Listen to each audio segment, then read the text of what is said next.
She was left all alone at the airport, with nowhere to go and no one to call, until a billionaire with only 1 month left to live stopped, looked into her eyes, and whispered, "Come with me." What followed was a journey of love, heartbreak, and second chances that no one could have ever imagined. Bella sat at the far end of the airport, her suitcase small and worn, almost mocking her with its faded color. Her fiancé had promised her the world, promised her love, promised her forever. And yet only an hour ago, he had walked away with cold eyes, saying he couldn't do this anymore. He left her there like she was a forgotten ticket stub, used and tossed away. The gate had closed without her, the flight had taken off, and Bella was stranded with nothing but heartbreak. She tried to breathe, but every breath felt sharp, like glass cutting her chest. Her hands trembled as she clutched her phone, staring at the last message he sent. "Don't follow me." The words were simple, but they ripped her apart. Around her, families laughed as they reunited, businessmen hurried to meetings, children ran around with excitement. Life was moving forward for everyone, except her. Her world had collapsed right there in the middle of Terminal C, and no one noticed. Bella hugged her knees on the cold bench, trying to hide her tears. But tears came anyway, sliding down her face in silence. She wanted to scream, to ask the world why love always betrayed her. But her voice refused to leave her throat. Every time the loudspeaker announced another flight, it felt like life mocking her again.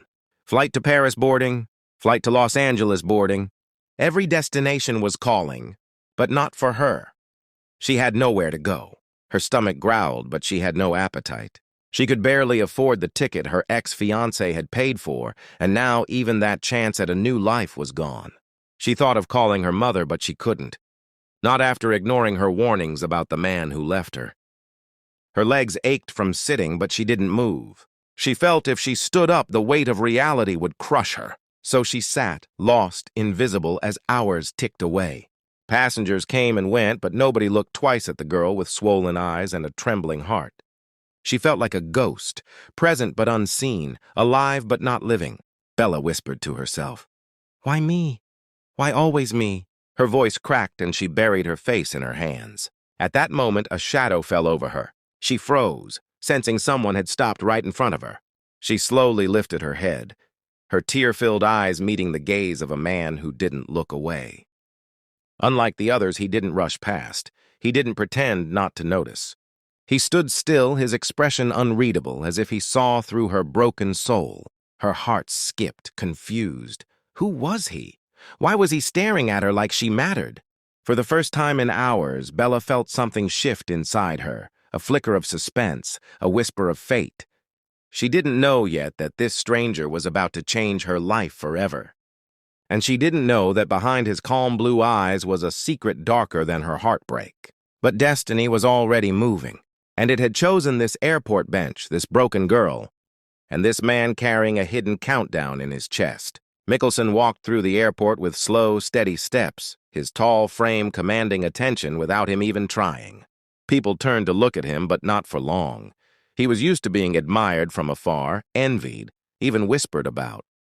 After all, he was Mickelson, the man who built empires, the billionaire who had everything. At least that was what the world believed. But inside, Mickelson carried a truth so heavy that even his wealth could not silence it. He had only 1 month to live. The doctors had spoken in hushed tones, their faces pale when they handed him the results. "We've done everything we can," they had said. Words that meant nothing to a man who could buy anything except more time. Mickelson had spent nights staring at his ceiling, the silence louder than any storm. What was the point of mansions, cars, and private jets if death was waiting just around the corner? Money had once made him feel invincible. Now it mocked him, useless against the ticking clock inside his chest. His footsteps echoed in the terminal as he walked, but his mind was far away, caught between life and death. He wasn't afraid of dying. He was afraid of dying empty, without leaving behind something real. Love had always eluded him. Women wanted his wealth, not his soul. Friends wanted his influence, not his heart.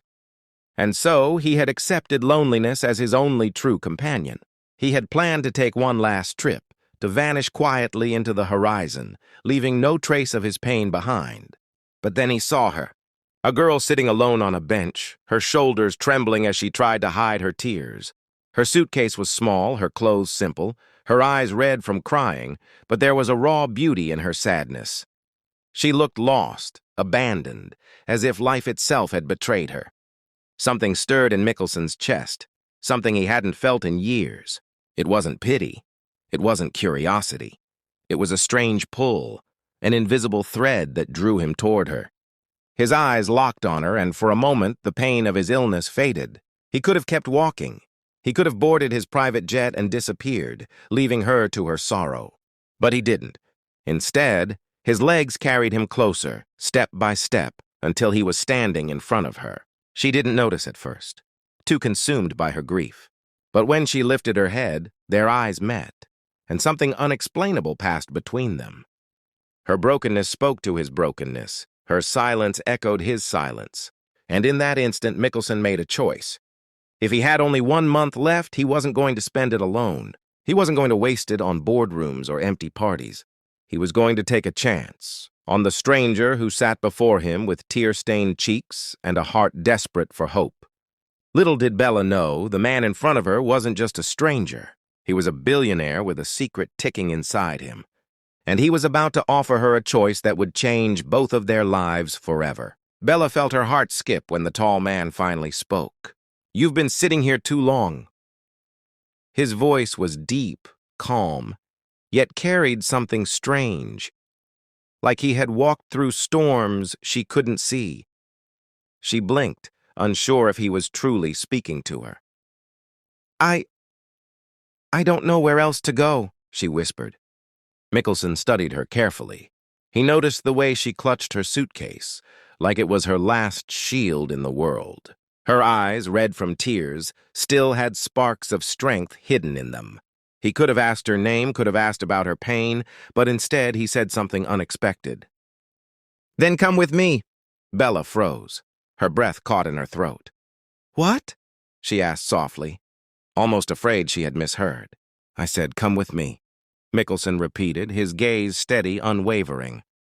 "I don't know why I'm saying this," he admitted, "but I can't walk away from you. Not tonight." Her pulse raced. He was a stranger, yet not just any stranger. He looked powerful, wealthy, and completely out of her world. Every instinct told her to be careful, but another voice whispered inside her heart, "He's not dangerous. He's different." "I don't even know you," Bella murmured, hugging her arms around herself. "You don't have to," Mickelson said quietly. "Not yet. Just trust me." Trust. A word she hadn't believed in for a long time. Her fiancé had shattered it hours ago. And now here stood another man, asking her for the one thing she thought she no longer had to give. "Why me?" she asked, her voice trembling. Mickelson lowered his eyes for a moment, then looked back into hers. "Because I know what it feels like to be left behind," he said softly, the truth hidden in his tone. Her lips parted, shocked by his honesty. He didn't pity her, he understood her, and something about his words made her chest tighten with a strange, fragile hope. Bella hesitated, staring at the floor. The airport lights above flickered, casting shadows around them. She thought of staying, of sitting in this terminal until the world forgot her completely. Or she could take a chance, a dangerous, wild chance with this stranger whose eyes carried both mystery and sorrow. Finally, she whispered, "Okay." Mickelson exhaled, almost as if he hadn't expected her to agree. "Good," he said softly. His voice wasn't commanding like a man used to giving orders. It was relieved, gentle, almost grateful. He extended his hand toward her, palm open, waiting. Bella stared at it for a long time, her heart thundering. It wasn't just an invitation to leave the airport. It felt like an invitation to step into a new life. With shaking fingers, she placed her hand in his. His grip was warm, steady, protective. And in that instant, something invisible shifted between them.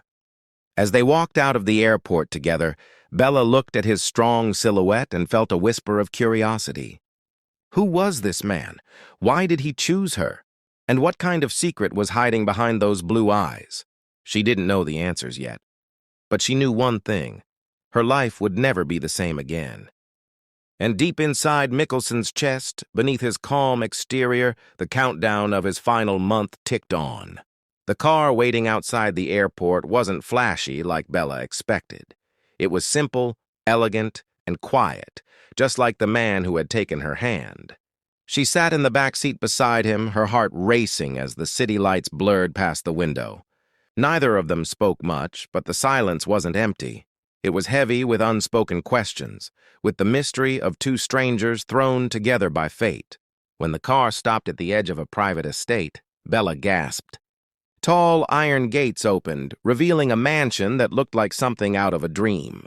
But instead of feeling intimidated, she noticed something unusual. It wasn't alive with noise, laughter, or people. The grand house stood in silence like a castle abandoned by joy. Mickelson led her inside, not with the arrogance of a rich man showing off, but with the quiet steps of someone who had walked those halls alone for too long. The marble floors gleamed, the chandeliers sparkled, but everything felt cold.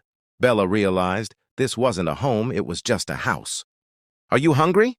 Mickelson asked, breaking the silence. Before she could answer, he surprised her again. He didn't call for servants. He rolled up his sleeves and went into the kitchen. Bella followed him, her lips parting as she watched the billionaire prepare pasta with his own hands. "Why are you cooking?" she asked softly. He glanced at her, a small smile tugging at his lips. "Because food tastes better when it's made with care, and I haven't had company at this table in years." Her chest ached at the loneliness in his voice. They sat across from each other, steam rising from their bowls. The dinner wasn't perfect, the pasta was slightly overcooked, but Bella had never tasted anything so comforting.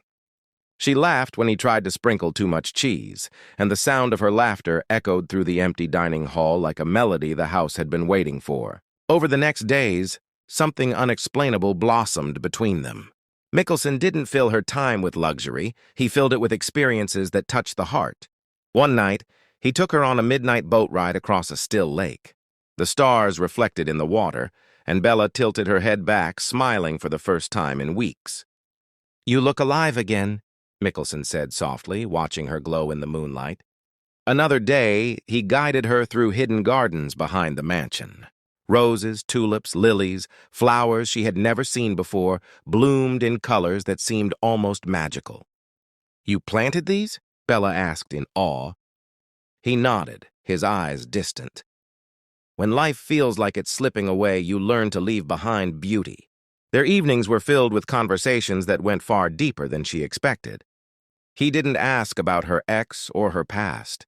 He asked about her dreams, her childhood, the little things that made her smile.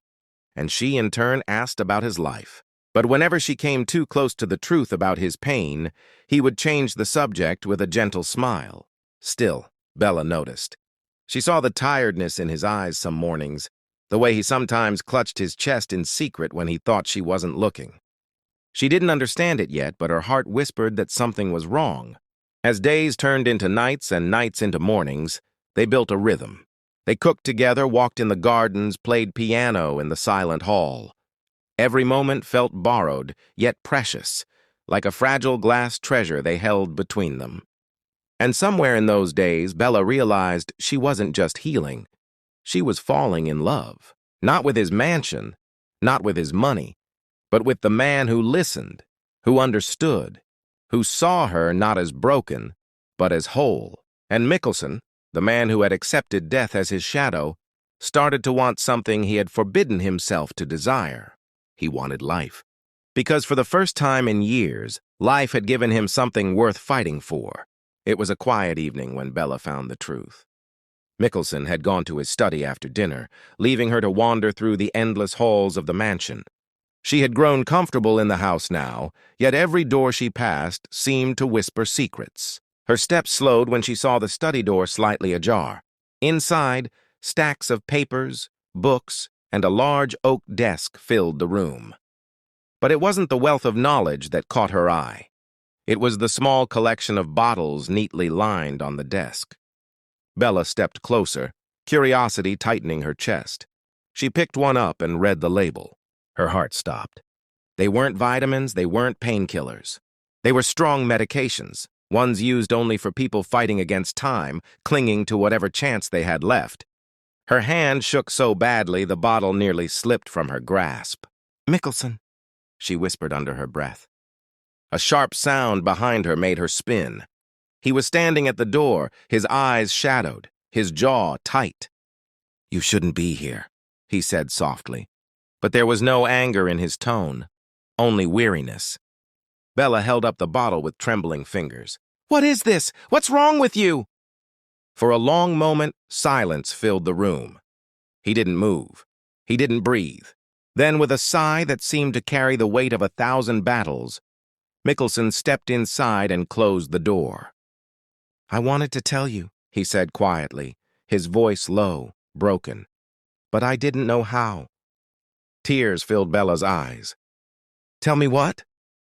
He looked at her then, really looked at her, as though memorizing her face in case it was the last time. "The doctors gave me 1 month," he confessed. His voice cracked on the last word. 1 month to live. The air was sucked out of the room. Bella's knees weakened, and she had to grip the desk for support. "No," she breathed. "That can't be true. You look fine. You don't look sick." "I've learned to hide it," Mickelson said, stepping closer. "But inside, I'm falling apart. Nothing I own can save me, Bella. Not the money, not the doctors, not the power. I'm running out of time." Her tears spilled over, sliding hot down her cheeks. "Why didn't you tell me? Why keep this from me?" "Because," his voice trembled, "because I didn't want you to stay out of pity. I wanted you to smile at me because you wanted to, not because you felt sorry for a dying man." Bella pressed her hand to her mouth, sobbing softly. Her heart ached so deeply she thought it might break in two. "Mickelson," she whispered through her tears, "you should have told me from the start." "I was ready to face death alone," he admitted, his own eyes glassy. "Until you came, and then everything changed. I'm not ready to leave anymore. Not when I've finally found something real." She stepped closer, her hands trembling as she reached for his. "You don't have to face this alone," she said firmly, her voice breaking but full of love. "Even if it's 1 day, 1 week, 1 month, I'm staying. Do you hear me? I'm staying." His lips parted in shock as though he hadn't expected her to choose him, to choose this. "Bella," he whispered, his voice raw. And in that moment, in that dark study filled with secrets and pain, she wrapped her arms around him. He clung to her, burying his face in her hair, holding on as if her love could anchor him to life. For the first time in years, Mickelson cried. Not as a billionaire, not as a man with power, but as a human who was terrified of being forgotten. And Bella, the girl who had been abandoned at an airport, became his reason to believe that love was worth every last breath. After that night in the study, everything changed between them. Bella no longer saw Mickelson as just a mysterious man or a billionaire. She saw him as someone fragile, human, and desperately in need of love. And Mickelson, who had once lived behind walls of pride and silence, let those walls fall piece by piece whenever she was near. Every morning became precious. When the sun rose and painted golden light across the mansion, Bella would find him waiting with coffee already made. They would sit together, not rushing, not speaking of the future, but cherishing the present like it was the rarest treasure. Some days Mickelson's strength failed him. His hands trembled as he tried to button his shirt, and Bella would quietly take over, her touch gentle but steady. She never made him feel weak. She made him feel loved. Other days he felt strong enough to laugh, strong enough to dance with her in the living room while soft music played from the old piano. He would twirl her in her simple dress, and for those few minutes, it was as if time had stopped, as if the world had forgotten the countdown inside his body.